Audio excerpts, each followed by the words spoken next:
شاخاور صاحب آپ کی طرف آنا چاہوں گی. شعیب شیخ صاحب کی جو گرفتاری کا معاملہ ہے، پہلے 3 روزہ جسمانی ریمانڈ دیا گیا، پھر اس کے بعد دوبارہ 2 روزہ ریمانڈ دے دیا گیا.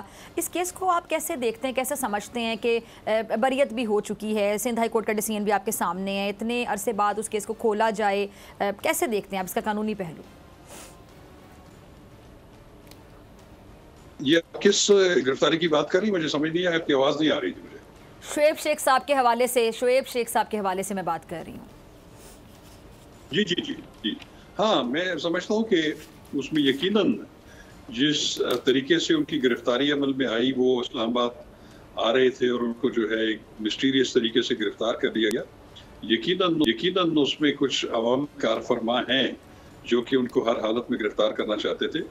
لیکن میں یہ امید کرتا ہوں کہ ہماری جو عدالتیں ہیں وہ ان کو جو ہے انصاف فراہم کریں گی. اور جیسے میں پہلے بات کر رہا تھا کہ ڈیو پروسیس ہے، اگر آپ نے گرفتار کیا ہے تو اس کے جتنے قانونی اور آئینی حقوق ہیں اس کو کبھی بھی ڈینائی نہیں کرنا چاہیے.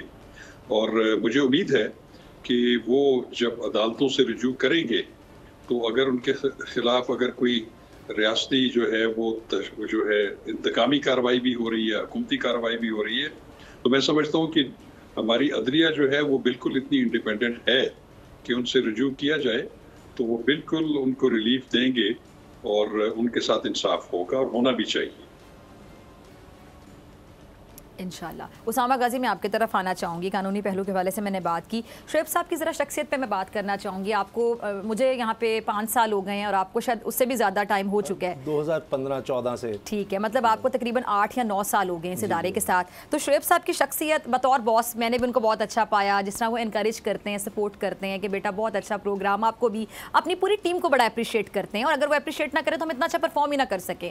تو میں چاہتی ہوں ذرا ہم ناظرین کے ساتھ ان کی شخصیت پہ بھی ذرا بات کریں کہ ایز اے باس کتنے اچھے، کیسے اسٹینڈ لیتے ہیں اور ابھی بھی کس طرح سٹینڈ لے کے کھڑے ہوئے ہیں. دیکھیں، ایک تو ہمارے یہاں بہت کم ایسے ہوتا ہے کہ ایک شخص اتنا نیچے سے اتنی ترقی پائے اور اتنی محنت کرے، مڈل کلاس فیملی سے اپنی روٹس کو نہ بھولے. آج بھی آپ ان کی والدہ کا پیغام دیکھتی ہیں تو بالکل سادہ، گھر کا ماحول اتنا سادہ ہے.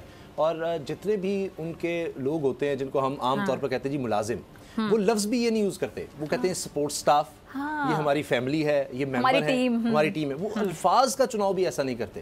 تو جتنی بھی وہ انہوں نے کام کیے زندگی میں، جتنے بھی ان کے زندگی کے پروجیکٹس تھے، انہوں نے ہمیشہ ٹیم ورک کے ساتھ رکھا اور ایک فیملی کی طرح رکھا، ہر ایک کا اتنا خیال.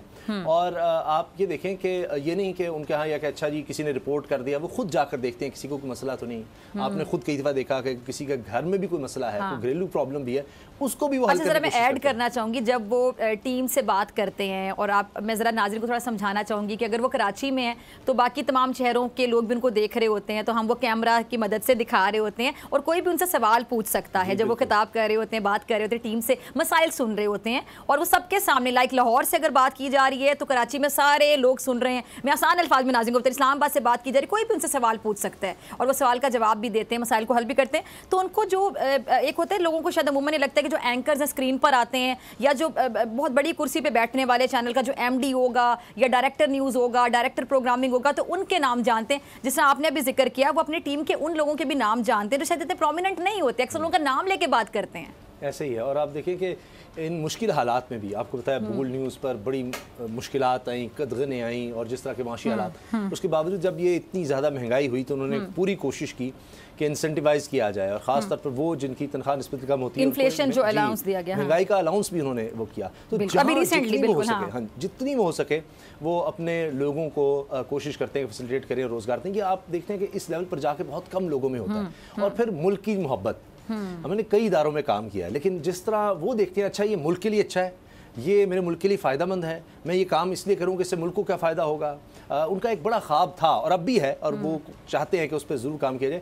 بچوں کی ایجوکیشن، یہ ان کا ایک بہت بڑا پروجیکٹ ہے، جو انہی وجوہات کی وجہ سے کہ کبھی کوئی مسئلہ آ جاتا ہے، جو اچھی ایجوکیشن افورڈ نہیں کر پاتے، ان کے لیے فری ایجوکیشن بالکل ایسی، اور پورے پاکستان سے ایسے بچوں کو جو افورڈ نہیں کر سکتے. میں یہ مینشن کرنا چاہوں گی کہ شعیب صاحب سے جب بھی میری میٹنگ ہوئی، آپ کی بھی میٹنگز ہوتی ہیں، تو وہ گھر میں بھی ان کا ایک آفس ہے، اکثر ہم وہاں بھی جاتے ہیں تو پاکستان کا جھنڈا، وہ جو بیج اسامہ بھائی آپ نے کبھی اترا ہوا دیکھا، ہمیشہ لگایا ہوتا ہے. ایسے ہی ہے.